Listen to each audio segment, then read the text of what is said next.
Hello friends, अस्सलाम वालेकुम and welcome to antique world. तो दोस्तों, आज हम वादिय सिंध के दूसरे शहर मोहिंजोदारो के मतलब आपको बताएंगे। हम बताएंगे इसमें लोगों के रहन सहन के मतलब और उसकी तहजीब, और वादिय सिंध के कदीम शहर कब आबाद था और कब ये बर्बाद हुआ, किस वजूहात की बना पर ये बर्बाद हुआ। ये सब देखने के लिए वीडियो में आखिर तक मेरे साथ रहिए। तो वीडियो स्टार्ट करने से पहले अगर आपने मेरा चैनल सब्सक्राइब नहीं किया तो मेरे चैनल को सब्सक्राइब कर दें और साथ ही बेल आइकन को प्रेस कर दें। तो चलिए वीडियो स्टार्ट करते हैं, लेट्स गो। मोहिंजोदारो वादी सिंध की कदीम तहजीब का एक मरकज़ था। यह लड़काना से 20 किलोमीटर दूर और सक्खर से 80 किलोमीटर जनूब मगरब में वाक़या है। ये वादी सिंध के एक और अहम मरकज़ से 400 मील दूर है।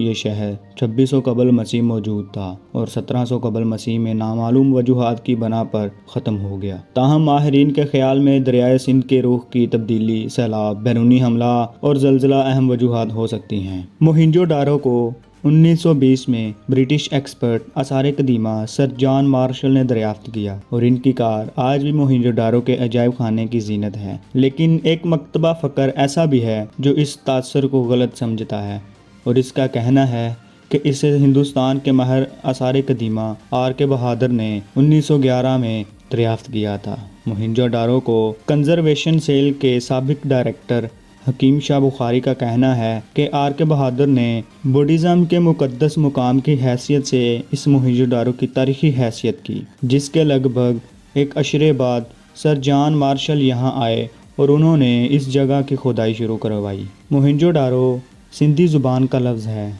जिसका मतलब मुर्दों का टेला है। ये शहर बड़ी तरतीब से बना हुआ था। इस शहर की स्ट्रीट खुली और सीधी थी और पानी की निकासी का मुनासिब इंतज़ाम था। अंदाज़न इसमें 35,000 के करीब लोग रिहाइश पजीर थे। एक्सपर्ट के मुताबिक ये शहर 7 मरतबा उजड़ा और दोबारा बसाया गया, जिसकी अहम वजह दरियाए सिंध का सैलाब था। ये शहर यूनाइटेड नेशंस के अदारा बराए तालीमी साइंस और सकाफ़त यूनेस्को की जानब से इल्मी विरसा करार दिए गए मुकामात में शामिल है। मोहिंजोदारो के लोग बहुत सफाई पसंद थे। जैसा कि इनकी आसार कदीमा से पता चलता है, इन तहजीब में एक बहुत बड़ी नहाने की जगह भी बनी थी, जिसे आज लोग the great bath of Mohenjo-daro के नाम से भी जानते हैं। वो शायद इनका कोई मजहबी त्यौहार मनाने के लिए ही इस्तेमाल किया जाता रहा होगा। इसकी लंबाई तकरीबन 12 मीटर शमाल और 7 मीटर चौड़ा और 2.4 मीटर गहरा था। कुछ चीज़ों से साबित होता है यहाँ बादशाहत का निज़ाम नहीं था, बल्कि एक कमेटी एक मेंबर चुनती थी। इसकी तबाही की ये वजूहात बताई जाती हैं। ताबकारी शाएँ जो इंसान के जिस्म में पाई जाती हैं, बैरूनी हमलावर, खौफनाक सैलाब और जल्ज़ला तबाही के असबाब बताए जाते हैं जो आज के तारीख़दान बताते हैं। लेकिन कन्फर्म कोई भी नहीं ये बताता कि इसके साथ क्या हुआ होगा।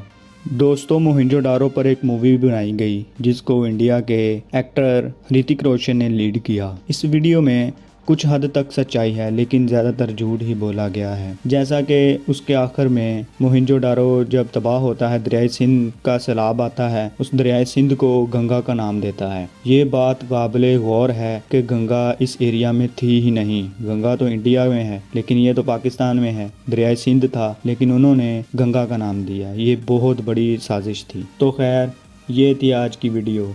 आपको कैसी लगी कमेंट में बताएं और नई नई वीडियो देखने के लिए और मेरा चैनल सब्सक्राइब कर दें। आपका बहुत शुक्रिया। अल्लाह हाफ़िज़।